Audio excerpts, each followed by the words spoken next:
Alkisah, dahulu kala ada sebuah kerajaan di daerah Sunda yang dipimpin oleh Raja Sakti dan hebat. Beliau adalah Prabu Siliwangi yang memimpin kerajaan Pajajaran. Sang Prabu memiliki kegemaran berburu hewan di hutan. Kegiatan tersebut biasa dilakukan seorang diri dengan bersenjatakan busur dan anak panah tanpa pengawalan prajurit istana. Suatu hari, saat sedang berburu, tanpa sadar sang Prabu telah masuk ke dalam hutan yang lebih jauh karena keasyikan mengejar hewan buruan, dan akhirnya beliau tersesat.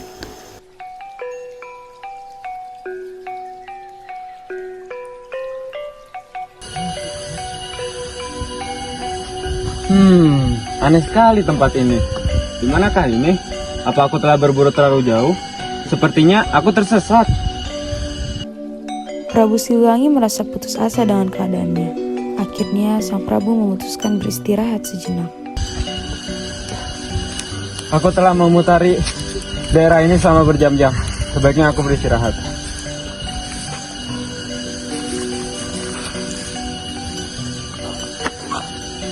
Tak lama kemudian, dari kejauhan terlihat sosok seorang wanita yang begitu cantik jelita. Sepertinya ada orang di situ. Aku harus bertanya kepadanya.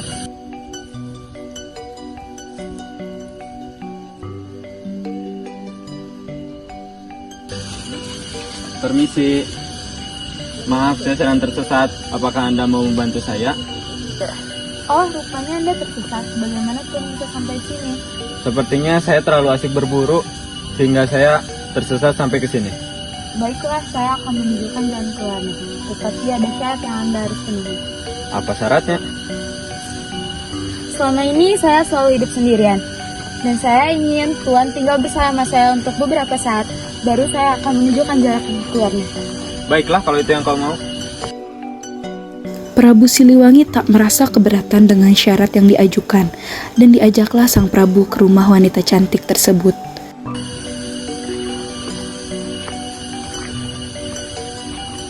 Inikah rumahmu? Wanita cantik tersebut tak menjawab pertanyaan Prabu Siliwangi. Dia hanya tersenyum dan mempersilahkan sang Prabu masuk.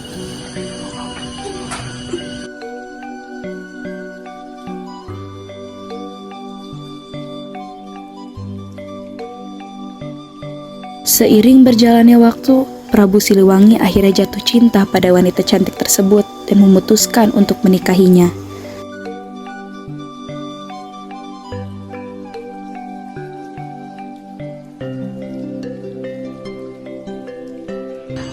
Sudah lama ya aku tinggal di sini bersamamu. Iya Tuan, apakah Tuan ingin kembali ke kerajaan Anda? Sepertinya aku jatuh cinta kepadamu. Maukah kamu menikah denganku? Lalu bagaimana nasib kerajaan Anda? Tidak apa-apa. Pasukanku bisa mengurusnya. Jadi maukah kamu menikah denganku? Baiklah, saya mau. Tunggu sebentar. Selama di sini aku membuat sesuatu untukmu. Semoga kamu menyukainya. Selama beberapa waktu, mereka hidup bahagia di dalam hutan hingga akhirnya sebuah utusan datang menemukan sang Prabu. Kemana? Sang raja pergi. Aku tahu. Dia kan yang mau pergi. Tunggu. Ini jejak sang raja. Aku kenal jejak ini. Yang benar. Ya.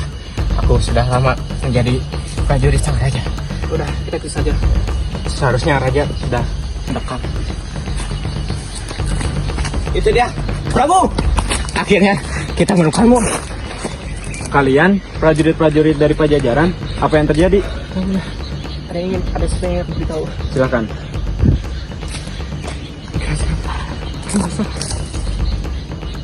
Baiklah, aku akan berdiskusi dulu dengan istriku. Kalian kembalilah ke kerajaan. Siap yang mulia.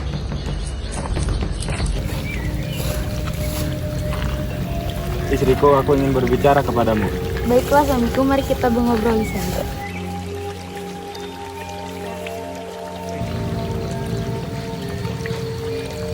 Istriku, aku telah lama tinggal bersamamu. Sebuah utusan telah datang kepadaku. Katanya kerajaan membutuhkanku. Maukah kamu tinggal bersamaku? Tidak suamiku, semenjak aku lahir aku sudah tinggal di hutan belantara ini. Aku tidak akan meninggalkan tanah kelahiranku di sini. Maka pergilah kau ke kerajaanmu itu. Baiklah, jika itu maumu. Prabu Siliwangi merasa sedih karena istrinya enggan ikut dengannya, tetapi dia tetap menghormati pilihan istrinya. Aku berjanji ketika aku kembali berburu, aku akan kembali mengunjungimu. Seluruh rakyat terkejut dengan kembalinya sang Prabu. Mereka bersorak-sorai menyambut lagi kehadiran Prabu Siliwangi. Raja telah kembali. Hidup sang raja. Sang raja telah kembali. Waktu berlalu begitu saja. Prabu Siliwangi kini telah disibukkan dengan pekerjaan yang menumpuk akibat kepergiannya, hingga dia melupakan istrinya yang tinggal di hutan. Suatu malam saat sang Prabu tengah tertidur pulas, samar-samar dia mendengar suara tangisan bayi. Hah? Suara siapa ini? Sang Prabu terbangun dan mencari asal suara tersebut. Ketika sang Prabu membuka pintu istana, dia terkejut karena menemukan bayi kecil yang sedang menangis. Prabu Siliwangi merasa bingung, tetapi dia menggendong bayi tersebut dan bermaksud untuk menyerahkannya pada dayang istana. Tiba-tiba saja muncul sinar terang, dan di balik sinar tersebut muncul sosok wanita cantik yang tak asing bagi sang Prabu. Kau, Sudah lama ya? Apakah kau masih menganggap aku sebagai istri? Istriku, aku minta maaf. Aku belum sempat menemuimu selama ini. Sudahlah, aku tidak peduli lagi denganmu. Putri itu adalah anak kita. Aku harap kau menjaganya dengan baik. Prabu Siliwangi berniat langsung mencari sang istri, tetapi bayi digendongannya terus menangis membuat sang Prabu mengurungkan niatnya. Baiklah, aku akan menerima bayi ini, merawatnya dan menamainya sebagai Putri Kadita. Putri Kadita kini tumbuh menjadi gadis yang cantik dan berbudi pekerti yang baik. Namun, ada kalanya saat melihat putri sematawayangnya itu, sang Prabu kembali teringat istrinya. Anakku, kamu mirip sekali dengan ibumu. Begitukah ya Anda? Memang sosok ibu itu seperti apa? Ibumu itu cantik dan juga baik.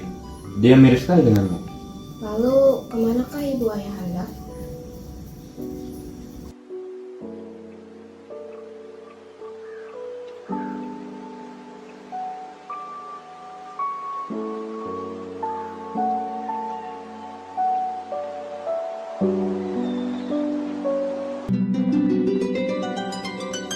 Adakah ayah Anda? Apakah ayah Anda baik-baik saja?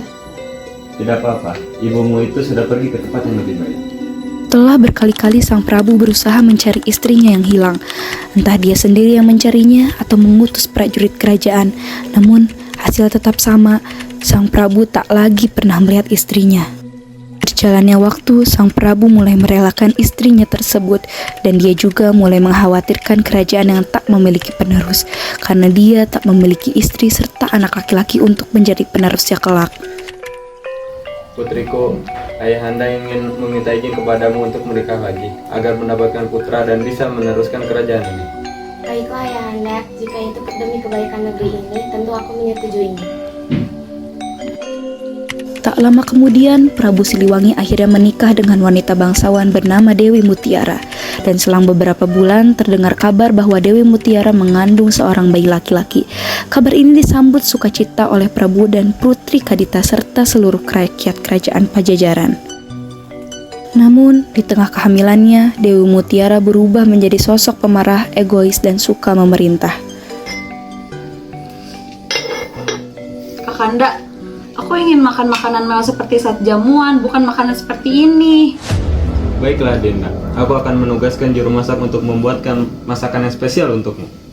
Awalnya Prabu Siliwangi memenuhi semua permintaan istrinya itu. Namun permintaan Dewi Mutiara semakin hari semakin aneh.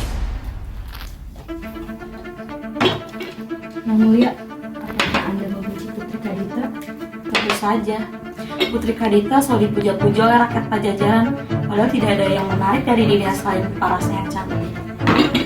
Yang mulia, Putri Kadita itu merupakan putri dari mendiang istri sang Prabu.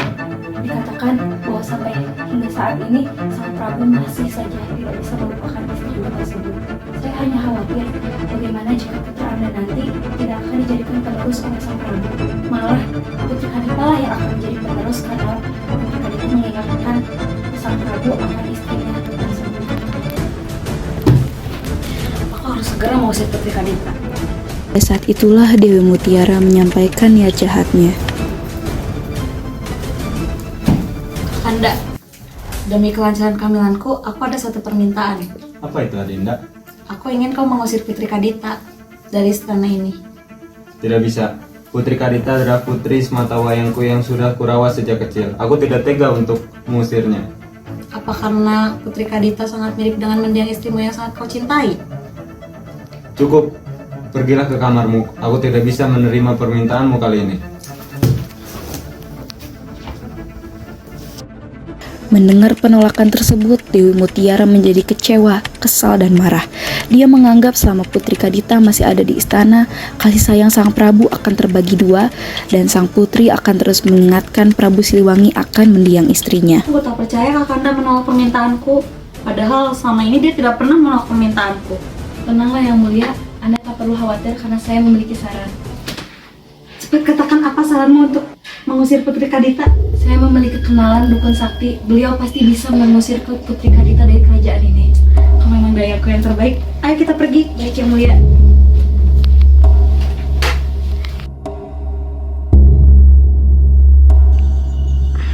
Tak kusangka, tamuku adalah orang yang spesial di negeri ini, Dewi Mutiara.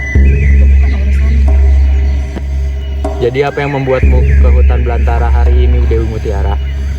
Aku perlu bantuanmu untuk menyingkirkan Putri Kadita dari istanaku. Akan kubayar berapapun dirimu, asalkan kau bisa mengusirnya dari kerajaanku. Baiklah, akan kuterima permintaanmu. Dengan ini, Putri Kadita, putri dari Prabu Siliwangi dari kerajaan Pajajaran akan diusir selamanya. Aku tak merasakan perubahan apapun. Kembalilah ke istanamu, maka kau akan mengetahui apa yang telah kulakukan agar sang putri diusir. Baiklah, besok dayaku akan datang mengirimkan bayaran atas kerja kerasmu hari ini. Suatu malam, ketika Putri Kadita tengah tertidur, muncul asap tebal busuk yang menyelimuti dirinya. Namun, anehnya sang putri tidak menyadarinya. Pagi harinya, seluruh tubuh Putri Kadita berubah menjadi menyeramkan. Sang putri terkejut dengan apa yang terjadi pada tubuhnya. Apa ini? Apa yang terjadi pada tubuhku? Ayahanda! Ada apa putriku? Astaga, apa yang terjadi? Prajurit, prajurit! Ada apa Yang Mulia? Tolong panggilkan tabib yang ada di istana ini. Siap Yang Mulia. Tunggu sebentar putriku, tabib akan segera datang. Ayahanda, apa yang terjadi denganku? Padahal kemarin aku baik-baik saja. Yang Mulia, tabib telah tiba. Cepat obati putriku. Putri, tenang saja. Ini bukan tanya.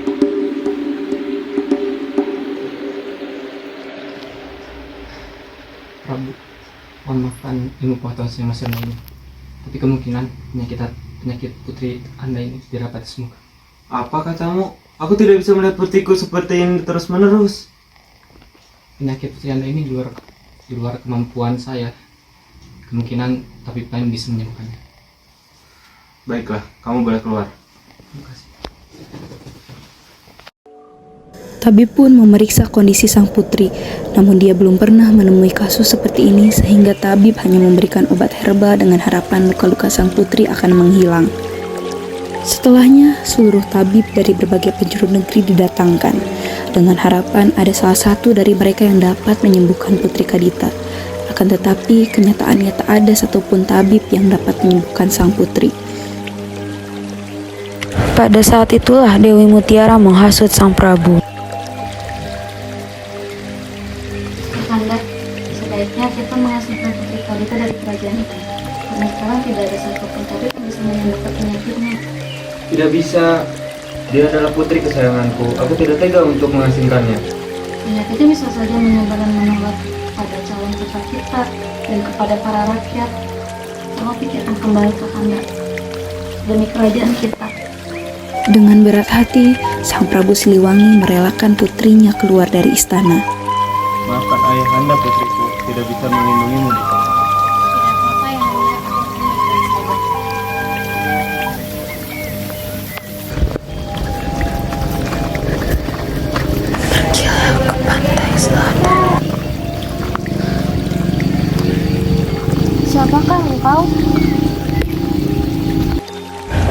adalah ibumu, wahai anakku. Kelak kau akan bertemu denganku di pantai selatan. Putri Kadita yakin dengan pesan yang dia terima. Sang putri segera pergi menuju pantai selatan. Berhari-hari dia tempuh dengan berjalan menuju pantai selatan.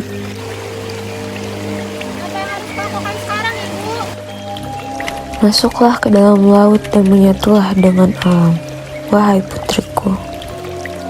Putri Kadita hanya diam dan tertegun melihat teguran ombak besar khas laut selatan. Di tengah lamunannya, ia mendengarkan bisikan ibunya yang menyuruh ia masuk ke pantai selatan.